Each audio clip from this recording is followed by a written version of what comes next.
Madam Sonia Gandhi. एक वक्त वो था जब उन पर आवाज़ उठी देसी विदेशी की, इम्पोर्टेड इंडियन की, लेकिन कभी भी पार्टी के अंदर भी वो आवाज़ उठी, बाहर के लोगों ने भी आवाज़ उठाई, लेकिन कभी भी लोग मर्यादा से नीचे नहीं गए।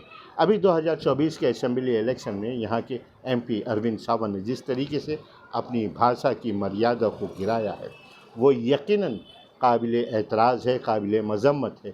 देखिए, बेटी किसी भी जमात की हो, समाज की हो, मज़हब की हो, बेटी बेटी होती है। माँ जो होता है ना, माँ में लाम मिला दो तो माँ की अजमत क्या है और माल की अजमत क्या है। दादा साहब गोंड के यहाँ के एक मराठी बहुत बड़े एक्टर थे, उनकी जुबानी बातें, डबल मीनिंग जो बातें होती थी, वाकई वो लोगों को हंसाती थी। लेकिन इस तरीके से किसी की बेटी को माल कह देना, उसकी अजमत को गिराना होता, उस तरीके की दादा कोंडके भी इस तरीके से नहीं करते थे।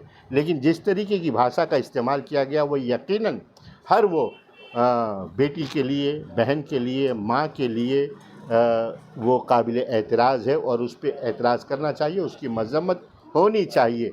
हम अगर नहीं करते तो हमें इस बात को सोचना चाहिए और देखना चाहिए। क्यों आपने ये क्या कहा कि इम्पोर्टेड माल है? सवाल पूछने वाला ये पूछता है सानिया एनसी से कि एमपी साहब ने ये कहा कि बाहर का माल और अंदर का माल, क्या है ये? हम कहाँ जा रहे हैं?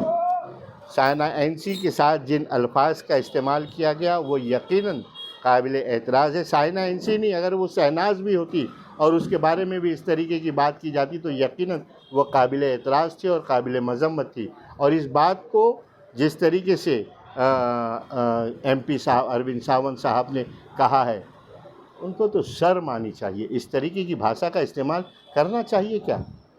आप वोट तो हमारा लेते हो, लेकिन किस तरीके से हमारे साथ इंसाफ करते हो? हमारे से मतलब ये कि बहनों का वोट लेते हो, माँओं का वोट लेते हो और उनके लिए माल लफ्ज़ का इस्तेमाल करते हो।